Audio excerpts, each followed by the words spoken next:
Boa noite. Novamente, estou aqui para bater um papinho com vocês. Muito agradável estar aqui na companhia de vocês. Hoje nós queremos conversar sobre o juízo temerário, que ainda estou no livro de Mateus, E Mateus 7, do 1 ao 6. Quero conversar algumas coisas, falar de alguns ensinamentos que nos tem passado o Senhor, Para que nós possamos ter uma vida abundante, como já tenho falado com vocês, de um viver melhor, mais livre, mais agradável, sem muita dificuldade, rumo a um caminho certo, Então hoje, falando sobre, eu quero ler um pouquinho aqui no livro de Mateus, capítulo 7, que diz assim: não julgueis para que não sejais julgados, porque com o juízo com que julgardes, sereis julgados. E com a medida com que tiverdes medido, vos hão de medir a vós.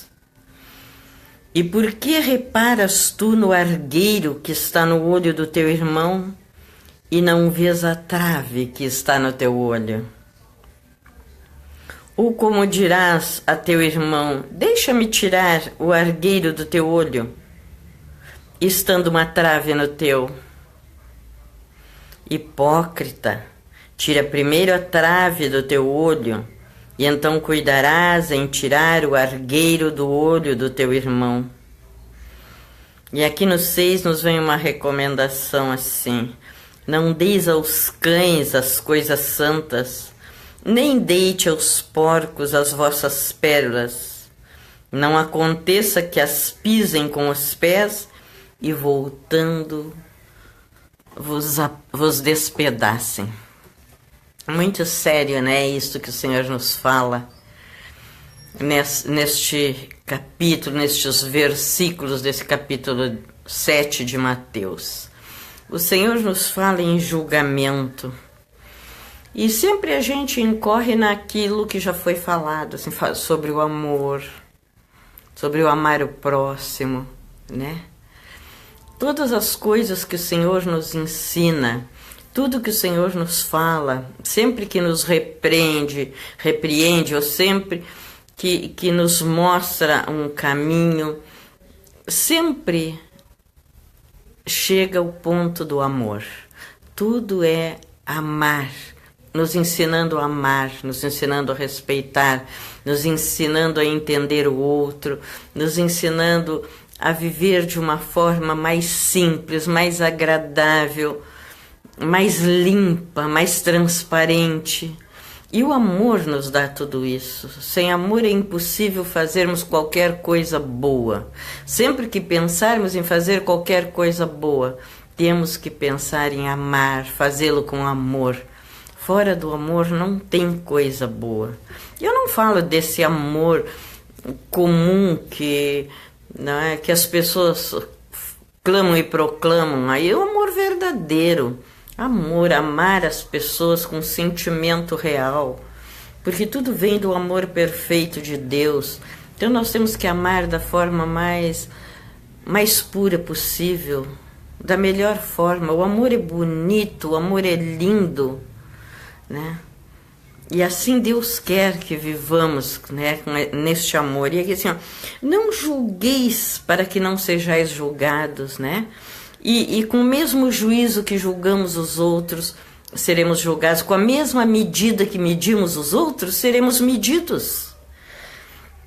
Então, é tão fácil, amados, hoje em dia, a gente julgar. Julgar não significa assim, eu ver uma coisa errada, entender que está errado. Isso não é estar julgando. Mas julgar é sempre mostrar o lado ruim do outro. Julgar é sempre a gente não enxergar nada bom no outro. É sempre enxergar o que é ruim. Sempre enxergar o que é mal. É sempre apontando para o outro. né? Tudo que o outro faz é ruim, tudo que o outro faz é desagradável. Ai, as pessoas só fazem coisas ruins. Eu faço tudo certinho, eu sou bonzinho, sabe? E não é por aí. Não é por aí. Todos somos falhos, falhamos. É o que eu já tenho falado em outros dias. Falhamos, nos arrependemos, né? Voltamos atrás, reparamos aquilo que fizemos errado contra outras pessoas, ou contra Deus, ou contra nós mesmos, e voltamos a fazer o certo. Então aqui o Senhor nos diz, né, no livro de Mateus, para não julgarmos, porque a medida que usarmos para o outro será a mesma medida usada por nós. E aqui ele nos fala sobre o argueiro no olho do outro, e a gente não olha a trave no nosso olho. Isso é comum. A gente sempre enxerga o que está de errado no outro, mas a gente não se examina, a gente não se olha. E eu não digo se olhar assim na frente do espelho fisicamente, a gente não se olha interiormente, espiritualmente. Como sou, o que faço? Fulano fez alguma coisa muito errada, tomou uma atitude em tal circunstâncias. Como eu tomaria essa atitude? Como seria se essa circunstância fosse na minha vida? Como é que eu agiria? Porque, em geral, assim, quando alguém acusa muito a outro, alguns erros de outro, e aquilo bate na mesma tecla, é porque aquela pessoa está se enxergando naquele outro. Ela vê os seus próprios erros ali. Mas como não tem coragem, discernimento, vocês desculpem, eu quero falar bem claro, bem sério com vocês, porque eu não tomei essa atitude de estar aqui 2 vezes por semana conversando para passar a mãozinha na cabeça de ninguém, ou para fingir que estou, né, que estou falando uma verdade que não sei. Não, eu quero falar a verdade, falar para vocês com sinceridade. Então é isso que a gente vê assim, ó, que as pessoas às vezes têm uma enorme trave no seu olho, mas enxerga um mínimo no outro, enxerga um argueiro no outro. A pessoa faz coisas horrorosas, mas aponta com facilidade o erro do outro. Então, o que o Senhor nos ensina aqui? E isso é para que tenhamos vida abundante, amados. Vamos fazer as coisas certas para ter a vida abundante que o Senhor nos oferece. Vamos começar a nos examinar, a nos melhorar, a tirar as traves do nosso olho para poder enxergar com mais clareza. Que talvez depois que nós estivermos sem a trave no nosso olho, nem venhamos enxergar o argueiro no olho do outro, né? Então é assim, ó, e o Senhor fala muito claro, Ele dá exemplos muito simples e muito claros para que todos entendam, né? E eu acho interessante que ele diz no versículo 4 desse capítulo, diz assim: ou como dirás ao teu irmão, deixa eu tirar o argueiro do teu olho, estando uma trave no teu? Aí ele fala muito sério, muito forte, diz: hipócrita, tira primeiro a trave do teu olho, e então cuidarás em tirar o argueiro do olho do teu irmão. O que o Senhor nos diz assim? Te purifica, te transforma, te modifica. Examina os teus erros, né? Examina a tua vida, enxerga os teus erros, começa a limpar-te. Para depois que tu estiveres limpa, depois que tu estiveres vivendo uma vida abundância, depois que tu estiveres de acordo com aquilo que é o certo, tu possa ajudar a outros. Porque enquanto tu estiveres com a tua vida errada, como terás dignidade de chegar para outro e dizer: olha, tu está errada em tal coisa, se a pessoa também está fazendo errado? Se eu estou fazendo errado, como eu posso dizer para você que faça o certo? Até eu ouvi uma história esses dias de um rapaz que me contou que uma moça foi pregar na casa dele de uma determinada religião. E foi falar do amor de Deus, de como tem que ser, e papapá, papapá. E aí ele olhou para ela, e isso me lembrou os apóstolos, né?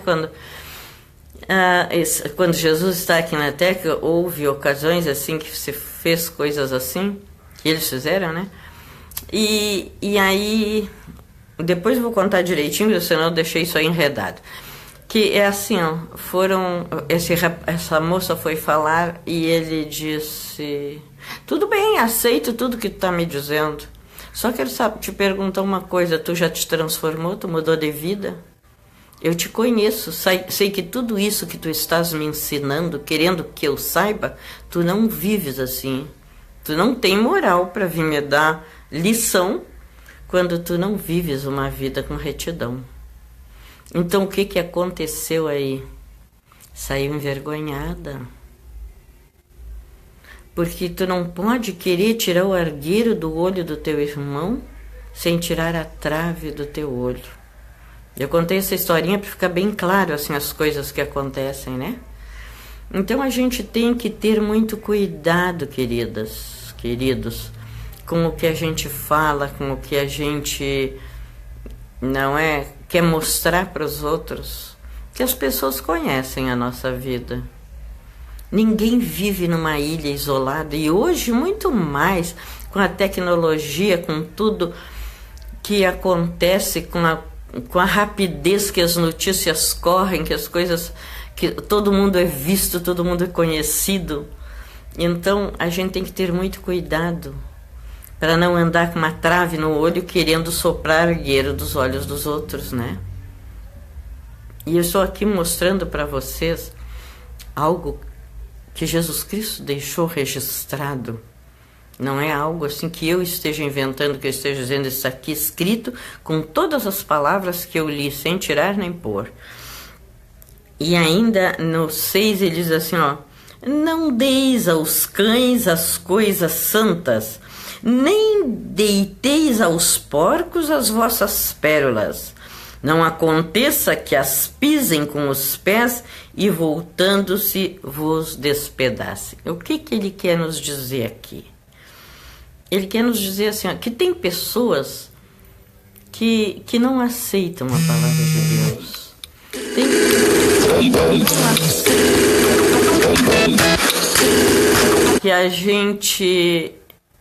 que a gente fale para eles do amor de Deus, que fale da bondade de Deus, que fale da misericórdia de Deus. Não acreditam que Deus existe, não acreditam que Jesus Cristo seja o Filho de Deus, não acreditam em salvação, não acreditam que um dia Jesus voltará para buscar a sua igreja.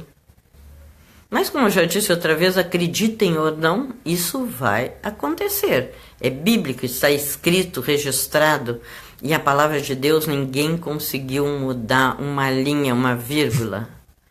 Não que muitos já não tentassem, mas não conseguiram, porque ela é verdadeira, ela é viva. Se a palavra de Deus não fosse viva, já não teria mais quem pregasse. Nós leríamos de capa a capa, como se lê qualquer livro, e saberíamos tudo, entenderíamos tudo e fim de papo. Mas a cada dia, cada versículo, cada capítulo se renova. Você pode ouvir 10 pregadores pregando sobre uma mesma palavra. E essa palavra vai ser nova, vai ser renovada. A cada dia você aprenderá coisas que você ainda não tinha visto naquela palavra, ainda não tinha entendido, porque é o Espírito Santo de Deus que nos dá revelação sobre a palavra inspirada por Ele. Então, amados, ele diz assim, ó, que a essas pessoas, né, ele trata aqui como pérolas aos porcos, né? Porque a palavra de Deus são pérolas. As coisas que Deus nos ensina são pérolas preciosas para a nossa vida, para o nosso conhecimento, para o nosso entendimento. São coisas preciosas para que tenhamos essa vida abundante que Deus nos trouxe, que Ele nos prometeu e cumpre. Aí você pode dizer, pastora, você fala de vida abundante, eu não estou vivendo uma vida abundante. Querido, entra na palavra de Deus, começa a conhecer melhor o Deus que tu serve, conhecer Jesus com intimidade, e tu verás que são, sim, palavras verdadeiras que nos levam a uma vida abundante. Porque Deus não nos criou para sermos de qualquer jeito. Ainda hoje eu lia em Pedro, no programa de rádio, sobre o que o Senhor diz que nós somos, aqueles que creem no Senhor, aqueles que estão debaixo da sua proteção, aqueles que acreditam que Jesus Cristo é o Filho de Deus. Somos uma nação santa, somos um povo adquirido. Um povo adquirido como? Um povo comprado pelo sangue precioso de Jesus. Então ele nos chama de nação santa. Eu até vou ler essa partezinha para vocês, que é para... que eu não gosto de deixar as coisas mais ou menos, né? Quando eu falo. Ele nos diz assim, no capítulo 2 de 1 Pedro, no versículo 9, diz assim: mas vós sois a geração eleita. Eleita a quê? Eleita a ter uma vida com Deus. O sacerdócio real, a nação santa, o povo adquirido para que anuncieis as virtudes daquele que vos chamou das trevas para a sua maravilhosa luz. Para que Deus nos chama? Para vivermos na luz. Quem vive em trevas, vive em tristeza, vive em dor, vive com medo, vive, sei lá, de uma forma terrível. Viver em trevas deve ser coisa mais horrível, né? Mas quem vive na luz, na divina luz de Cristo, vive na paz, vive na alegria. Isso é ter vida abundância. Quem vive na luz de Cristo tem essa vida abundante que Ele nos prometeu, né? E aqui Ele nos diz assim, uma expressão bem forte, mas que nos diz muita coisa, né? Para que a gente não deite as pérolas aos porcos, né? Para que não aconteça que eles as pisem com os pés e, se voltando, vos despedacem. Ou seja, porque tu vai falar de amor, tu vai falar das maravilhas do Senhor, tu vai falar de salvação. E as pessoas não querem entender, até porque elas se acham muito especiais. As pessoas acreditam que não precisam de Deus para nada. Tem um bom emprego, tem um bom carro, tem uma boa casa e tem tudo mais que precisa, né? Então, acha que para que quer Deus se Ele tem tudo o que Ele quer? Se Ele ganha na força do seu braço? E aí tem um engano, meus amados. O homem é como uma velhinha, eu ouço sempre dizer que a nossa vida é como uma vela, basta um sopro e tudo termina.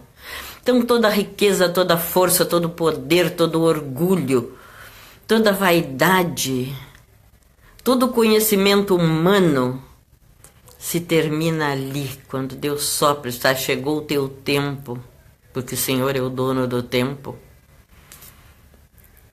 Quando o Senhor determinar que chegou o tempo, tudo termina. Fica caro. Fica tudo que é maravilhoso, que é bom, que tu desfrutava, que tu queria, que tu desejava, que tu ansiava, que tu trabalhou desesperadamente por aquilo. Ficou tudo ali. E tu partiu. Só o que tu leva contigo, só a vantagem que tu leva contigo é daquelas coisas que estão na presença do Senhor.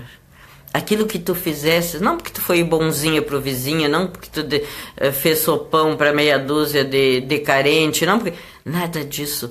É como o Senhor vê teu coração, como Ele vê a tua alma. Porque tem muita gente dando esmola para que os outros o vejam. Ai, parece que hoje eu estou sendo meia dura no falar, né? Para que os outros o vejam dando. É como aquele que dava, né, entrou na sinagoga e dava uma oferta bem grande. E a viúva, coitada, entrou e deu as últimas moedinhas que tinha. E Jesus viu ali a grandeza dela, porque aquelas moedinhas eram decoração. O outro dava o que sobrava, tinha bastante, podia dar, né? Mas não tinha amor naquilo que estava fazendo. Então muita gente fala, até mesmo na igreja, queridos.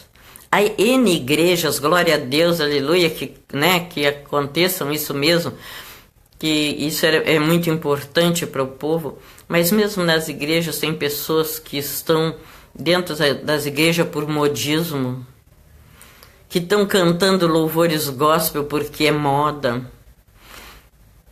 não é verdade? Que dão seu dízimo e quer que o seu dízimo todo mês esteja escrito no quadro mural lá em letras garrafais, fulano dizimista.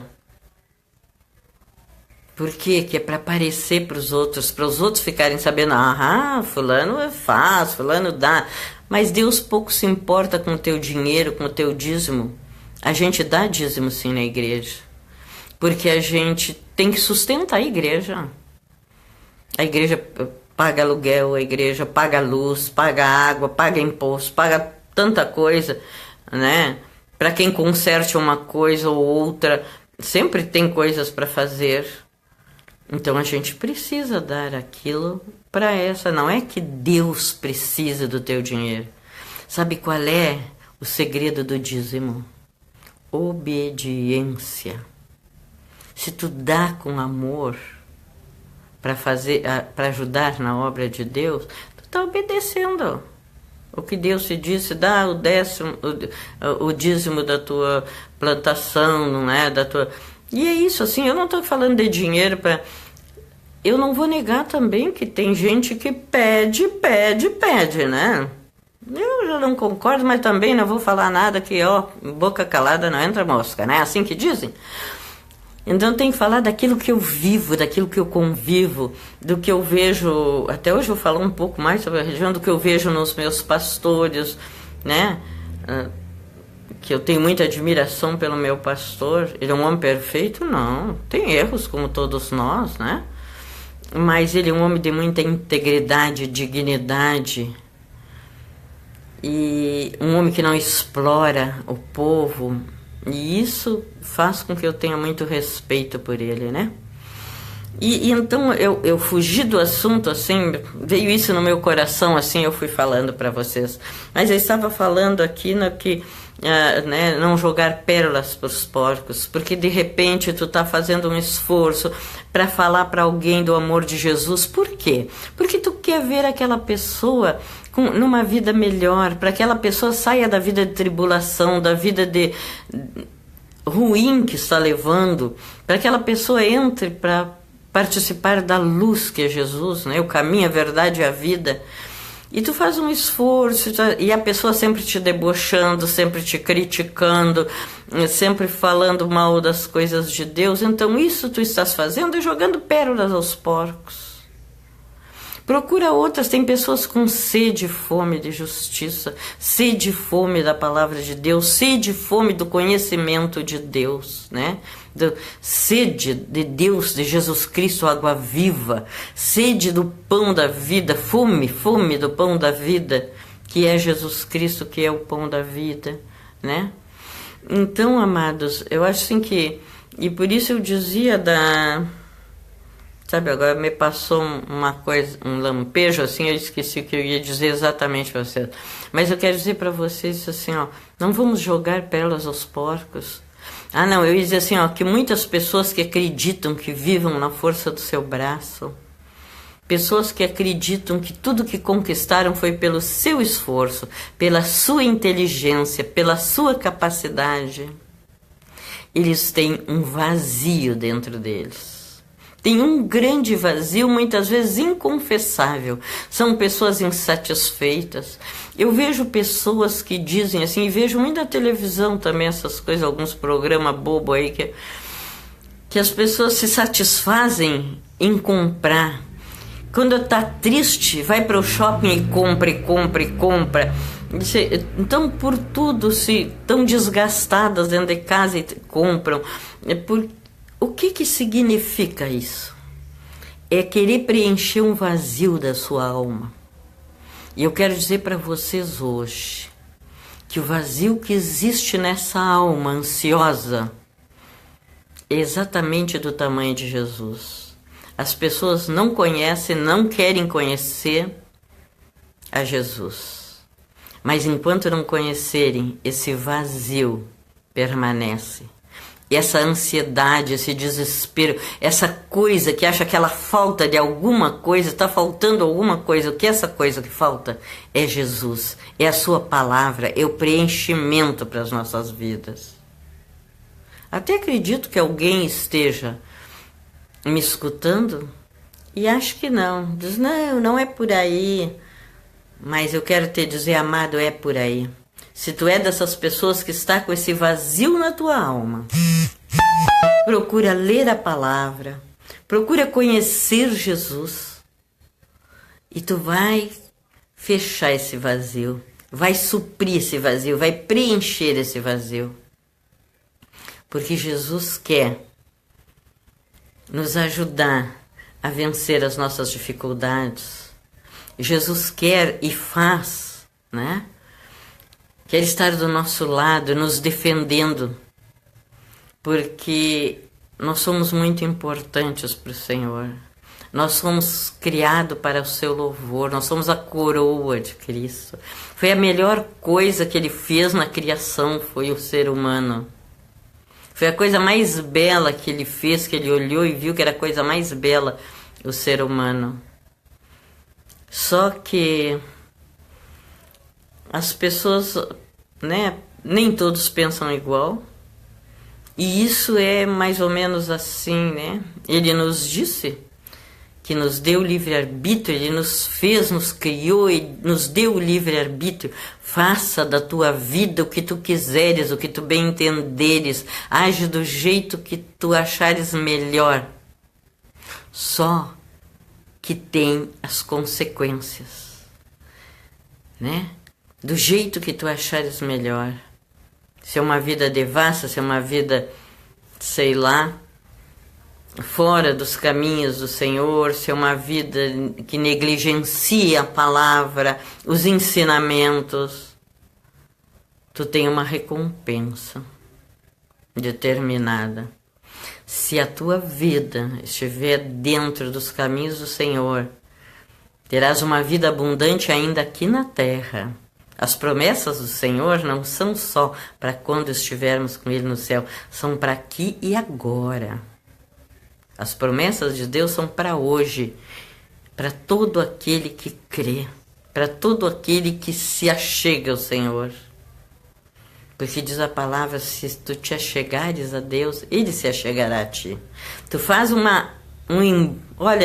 pequeno impulso para ir em direção ao Senhor, e o Senhor vem ao teu encontro. Então, amados, não deixe que este vazio cresça dentro de você.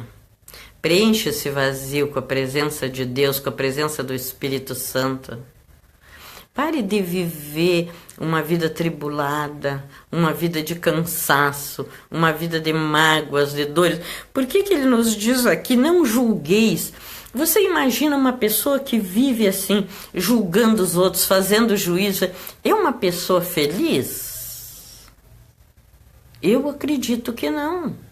Uma pessoa que está sempre tentando pôr outro para baixo, uma pessoa que está sempre mostrando o erro dos outros, uma pessoa que está sempre com mágoa no seu coração, uma pessoa que tem inveja, uma pessoa que tem esse tipo, porque muitas vezes as pessoas acusam os outros por inveja.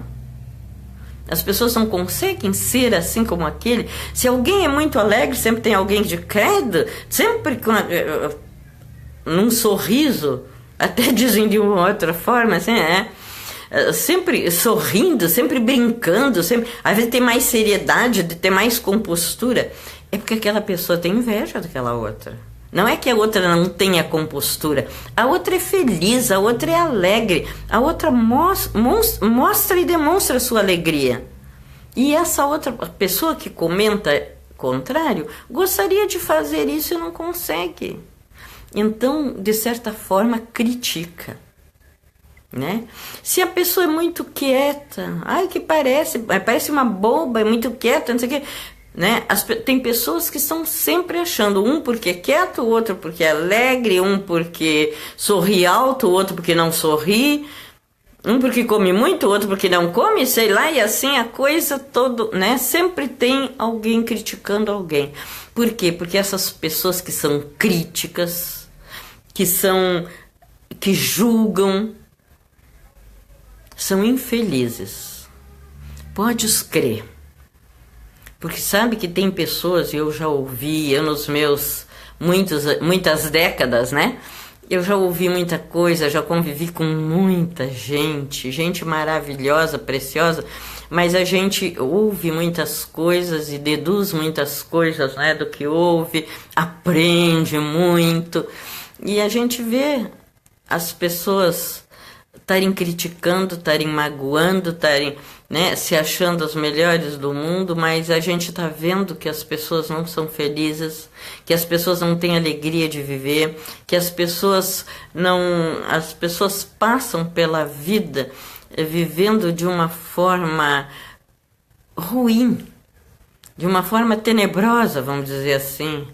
Passam pela vida cheias de mágoa, de dores, de sofrimento. E você sabe o que a mágoa, a inveja, essas coisas faz na gente? Traz enfermidade para o nosso corpo. Porque a mágoa, a inveja, o julgamento, a fofoca, essas coisas são coisas que acontecem, são da alma, são espirituais, né? Que a pessoa sente, a pessoa fala mal, mas é um sentimento que a pessoa fala daquilo que o coração está cheio. A palavra nos ensina isso.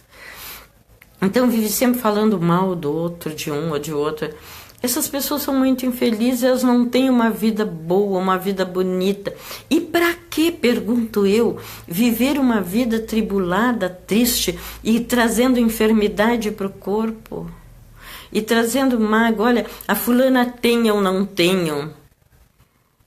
Aí eu já ouvi as pessoas dizer, não, eu tenho que comprar tal coisa, até a fulana comprou, mas por que até a fulana comprou? Cada uma tem o direito de comprar, né? De ter. E alguém achar que até a fulana comprou, ela tem que comprar.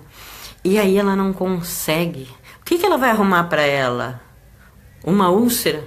Uma dor de cabeça? Muitos pés de galinha, porque vai ver sempre com a cara fechada, enojada, né? Enraivada.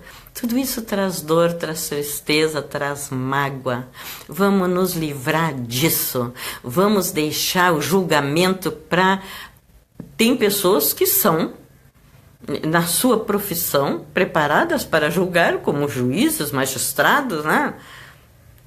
Mas eu estou falando daqueles que se acham no direito de juiz, e quem nos julga, povo comum, povo santo, povo abençoado, é Deus. Vamos deixar o julgamento para Deus. Ou se erramos muito para os magistrados que julguem, né? Não devemos julgar. Por quê? Porque à medida com que julgardes, serás julgado. E serás julgado por quem? Por outro amigo? Por outro irmão? Serás julgado por Deus. Nós vamos preparando aqui na terra o nosso julgamento para o dia que nos apresentarmos diante do Senhor. Nós vamos levar nossa medida, já vai estar lá, nossa medida pronta. Que eu fui julguei o fulano desse tamanhão, cresceu a medida com que eu vou ser julgado. Vocês aí chega lá, tem uma baita de uma vasilha lá para me julgar. Se a gente fosse ver por tamanho, né, de objeto, para me julgar, porque eu passei a vida inteira julgando, eu preparei a minha medida para ser julgada. Olha que terrível é isso! Não aponte o dedo para ninguém, não procure defeitos em ninguém. Uma coisa que é muito horrorosa que a gente vê, assim, tu vai falar de uma determinada pessoa. Sabe que eu encontrei hoje a fulaninha, a irmã do fulaninha, assim, mas aquela já fez isso, já fez aquilo, já foi isso, já foi aquilo. Pra quê? Pra quê? Qual é o sentido disso? O que você ganha com isso? Procurou, a outra veio tão faceira ou não tão faceira, mas veio te contar que encontrou alguém que tu também conhece e tu trouxe todos os defeitos daquela criatura e lançou sobre a outra, que nem sei se a outra sabia ou não, mas tu teve aquele prazer mesquinho, cruel, feio, de mostrar que tu conhecia um lado negro, uma história negra da vida daquela pessoa. Tu já parou e te olhou e disse, se fosse o contrário, se aquela pessoa tivesse dito para o outro, olha, encontrei a cicrana. Aí ela disse, ah, mas olha, tu nem sabe. Tá? Pra quê? Pra quê? Não tem sentido isso. Não julgue, não seja mesquinho. Não sejamos hipócritas, como diz a palavra. Eu não estou chamando ninguém de hipócrita. A palavra diz que quem mostra o argueiro do olho do outro tendo uma trave no seu olho é hipócrita. Não tem outra palavra que tenha melhor significado para isso que hipocrisia. Então o que Deus quer nos dizer neste dia? Desculpa que hoje foi bem forte mesmo a palavra, mas o meu propósito é ensinar para vocês as coisas de Jesus. É mostrar Jesus na sua intimidade, o que ele gosta, o que ele não gosta. É como se eu estivesse falando de uma pessoa amiga que fosse morar com você uns dias ou passar uns dias na sua casa e eu começasse a lhe dizer, olha, ela gosta disso, ela não come feijão, mas ela gosta de um guisadinho de abóbora, coisinhas assim como a gente, né? Falando de uma outra pessoa. E eu quero falar para vocês assim de Jesus, do nosso Senhor, do Filho de Deus, que veio nos trazer vida e vida em abundância. Ele diz, o diabo veio para matar, roubar e destruir, e eu vim para que tenhais vida e vida em abundância. Então nós queremos essa vida abundante.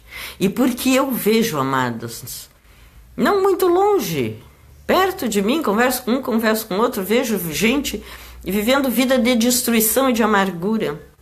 Quando Jesus veio e nos garante que nos traz vida e vida em abundância. Por isso que eu estou falando com vocês, mostrando para vocês algumas palavras mais suaves, outras mais duras como a de hoje, mas para que você entenda o que o Senhor quer. O que o Senhor quer ver em você. Ele tem um projeto, ele tem um plano. Você não nasceu por acaso. Você não é filho do acaso, não. Você é filho de Deus. Ele preparou algo para você. Durante a sua vida, tem algo para você fazer. Não fique cega. Não feche os olhos. É maravilhoso estar diante do Senhor e debaixo da sua poderosa e potente mão. Não fuja de ouvir a palavra, não fuja de ler a palavra, de buscar entender. Não fique assim como um cavalo com aquelas tapa-olho que só enxerga. Não, eu só creio assim, assim, assim e tem que ser assim. Vamos expandir o nosso conhecimento. Vamos ver o que eu estou falando, de que eu estou falando e qual o sentido disso na sua vida, se é importante para você. Descubra você mesmo com a ajuda do Espírito Santo. Como eu disse já desde a primeira vez que eu me coloquei na frente dessa câmera, eu não quero convencer você de nada, amados. Eu quero amá-los em Jesus, porque só quem convence é o Espírito Santo.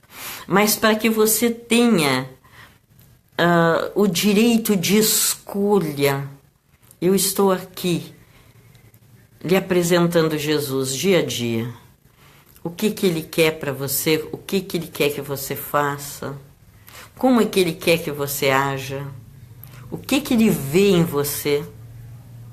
Você é amada de Deus. Venha fazer parte dessa nação santa. Venha fazer parte desse povo escolhido, adquirido por um preço muito alto, que foi o sangue de Jesus na cruz. Essas palavras, as que eu queria deixar para vocês nessa noite.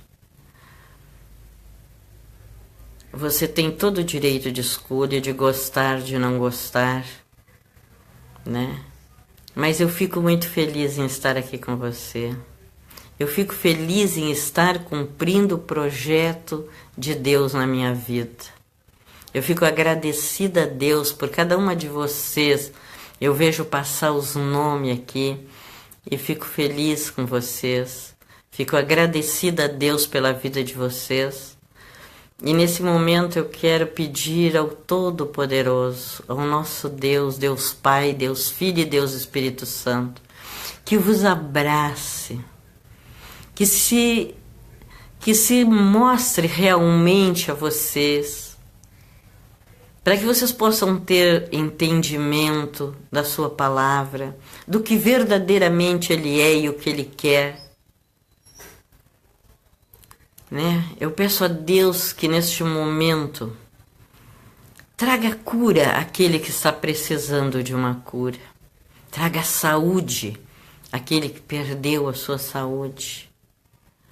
Eu peço a Deus Todo-Poderoso, na sua infinita misericórdia, que traga paz aos vossos corações, aos vossos lares, que cuide dos vossos filhos, que olhe para a mãe ou para o pai que está chorando pelo seu filho, ou que está na rua, ou que sofreu alguma coisa, ou que está envolvido com drogas, ou com álcool, ou sei lá, né?